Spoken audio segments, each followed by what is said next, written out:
மதுரையில் நடைபெற்று வரும் முருக பக்தர்கள் மாநாட்டில் ஆந்திர துணை முதலமைச்சர் பவன் கல்யாண் பேசி வருகிறார். அது தொடர்பான அண்மை தகவலை பார்த்து வருகிறோம். தன்னை வளர்த்தது, எனக்கு துணிச்சல் தந்தது முருகப்பெருமான், என்னை மதுரைக்கு அழைத்து வந்தது முருகப்பெருமான் என பவன் கல்யாண் முருக பக்தர் மாநாட்டில் பேசி வருகிறார். அண்மை தகவலாக பார்த்து வருகிறோம்.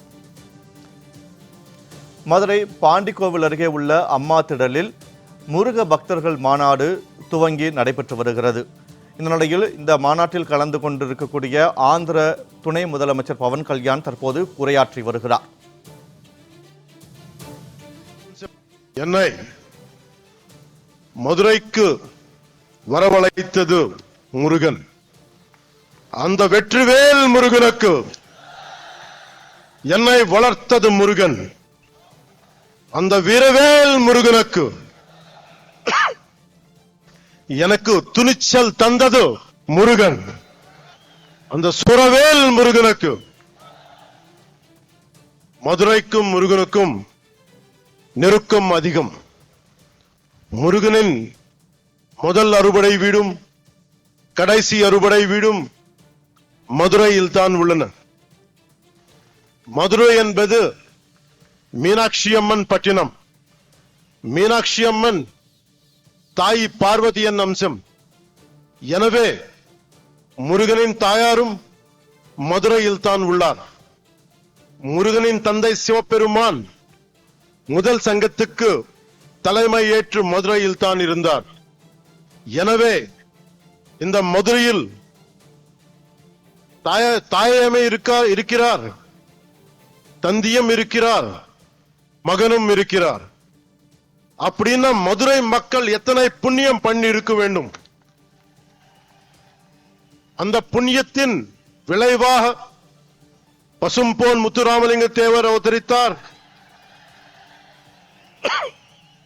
தென் தமிழ்நாட்டின் மாபெரும் தலைவர் பசும்பொன் முத்துராமலிங்க தேவர் முருகனின் அவதாரமாக கருதப்படுகிறார்.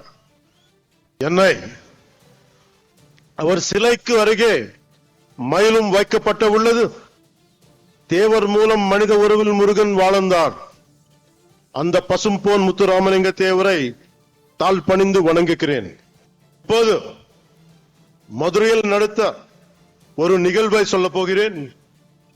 இன்று மீனாட்சி அம்மன் கோயிலுக்கு போறோம், அருளை பெருக்கிறோம், குங்குமம் பெருக்கிறோம், பிரசாதம் கிடைக்கிறது. ஆனால் இந்த தலைமுறைக்கு தெரியாத ஒரு விஷயத்தை சொல்ல போகிறேன். ஒரு காலத்தில் மதுரையே இருண்டு கிடந்தது. நமக்கு ஒளி கொடுக்கும் மீனாட்சி அம்மன் கோயிலில் ஒளி இல்லை.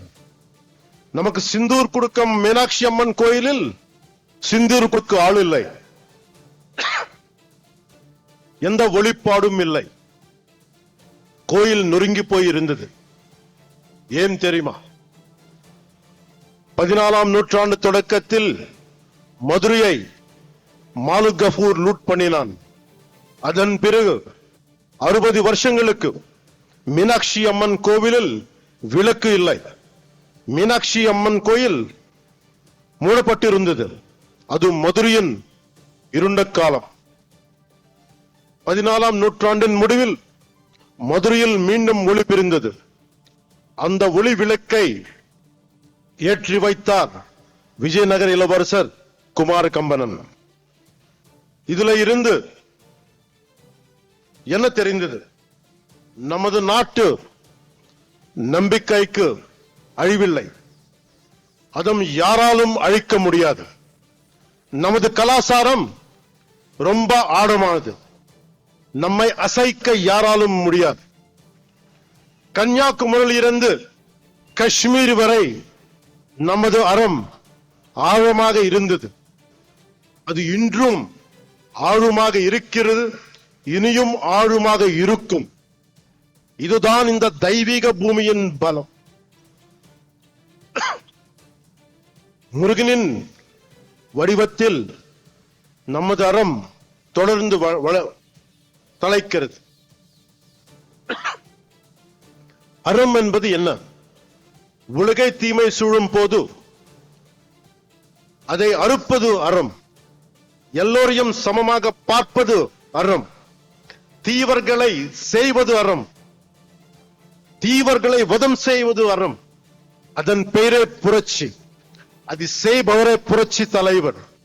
எனவே உலகின் முதல் புரட்சி தலைவர் முருகன் பெருமாள்.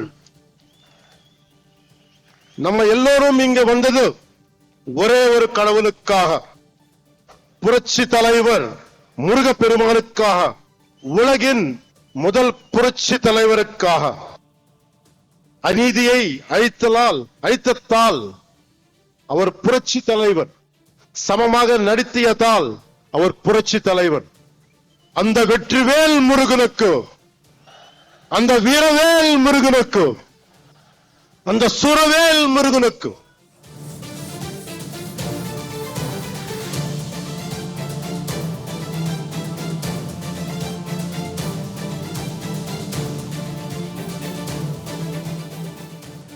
இந்துக்களை சீண்டி பார்க்க வேண்டாம், சாது மிரண்டால் காடு கொள்ளாது என பவன் கல்யாண் தற்போது மேடையில் பேசி வருகிறார். உலகின் முதல் புரட்சி தலைவர் முருகப்பெருமான் தான் என்றும் ஆந்திர துணை முதலமைச்சர் பவன் கல்யாண் தெரிவித்திருக்கிறார். தற்போது முருக பக்தர்கள் மாநாடு மதுரை பாண்டிக்கோவில் அருகே இருக்கக்கூடிய அம்மா திடலில் நடைபெற்று வருகிறது. லட்சக்கணக்கான பக்தர்கள் குழுமி இருக்கக்கூடிய அந்த மாநாட்டிலே தற்போது ஆந்திர துணை முதலமைச்சர் பவன் கல்யாண் உரையாற்றி வருகிறார்.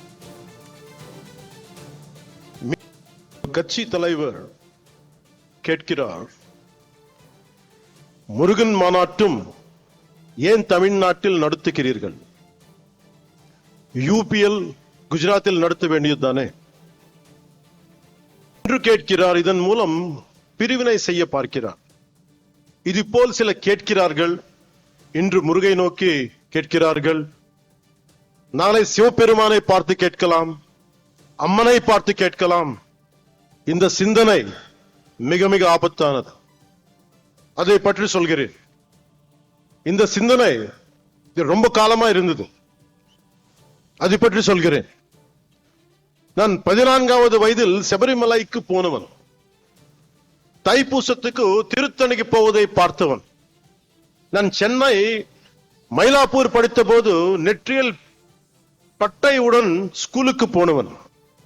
சிறிது காலத்திலே மாற்றம் தெரிந்தது. அடுத்த 10 ஆண்டுகளில் நெற்றியல் விபூதி பூசுவதை கேள்வி கேட்டார்கள். எனவே என் 14வது வயதிலேயே இந்த விதமான கேள்விகளை எதிர்கொண்டவன். எல்லோருக்கும் இந்த எக்ஸ்பீரியன்ஸ் இருக்கும். அதை நாம் பெருத்துப்படுத்தவில்லை. காரணம், நம் இந்துக்கள் செக்குலரிஸ்ட். கிறிஸ்தவராக இருக்கலாம், ஒரு முஸ்லிமாக இருக்கலாம். ஆனால் ஒரு ஹிந்துவாக இருந்தாலே இவர்களுக்கு பிரச்சனை. ஒருவன் ஹிந்துவாக இருந்துவிட்டால் அவன் மதவாதி. இதுதான் இவர்களது போலி செக்குலரிசம். நம்பிக்கையை கொண்டாட எனக்கு உரிமை உள்ளது. அதை கேட்க நீங்கள் யார்? உங்கள் நம்பிக்கையை நாங்கள் கேள்வி கேட்கவில்லை. அதே நாகரிகத்தை நீங்கள் கடைபிடியுங்கள். மரியாதை கொடுக்கு விட்டாலும் பரவாயில்லை, அவமரியாதையை செய்யாதீர்கள்.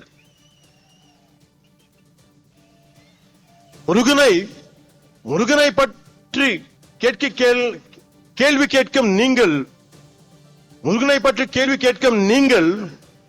அரேபியாவில் இருந்து வந்த மதங்கள் பற்றி இதே கேள்வியை நீங்க கேட்க முடியுமா?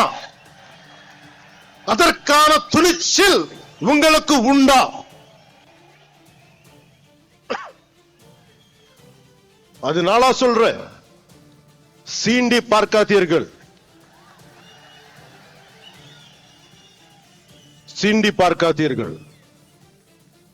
சாது மிரண்டால் காடு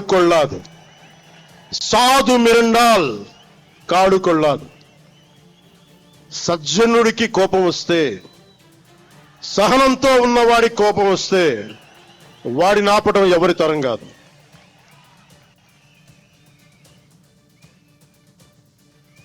முருகன் தமிழ் கடவுள்.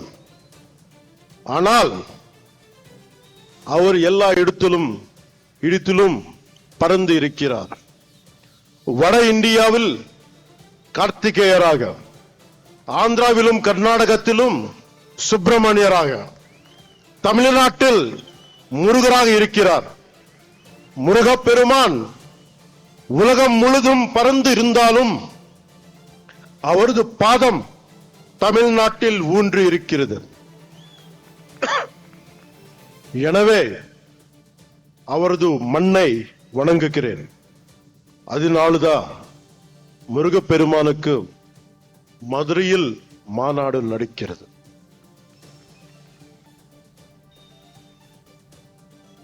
அதனால்தான் இந்த மாநாட்டுக்கு நாம் எல்லாமே வந்திருக்கிறோம்.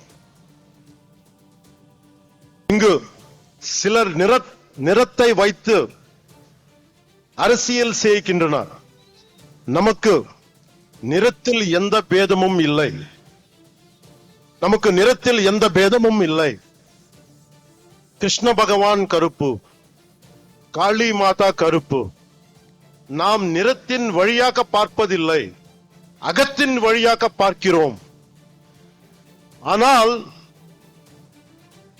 இங்கு கருப்பு நிறத்தை வைத்து கடவுளை சீண்டும் கூட்டம் உள்ளது. நம்மை இணைக்கும் முருகனை சீண்டி பார்க்கிறது ஒரு கூட்டம். கந்த சஷ்டி கவசத்தை கிண்டல் செய்தனர். அவர்களுக்கு கிண்டல் செய்யும் உரிமை உள்ளது. அந்த உரிமையும் ஜனநாயகம் கொடுத்துள்ளது. அவர்கள் என் கடவுளை கேலி செய்தனர், என் கலாச்சாரத்தை கேலி செய்தனர், என் பண்பாட்டை கேலி செய்தனர், என் பார்வையை கேலி செய்தனர். கேட்டால் இதுதான் செக்குலரிசம் என்பார்கள்.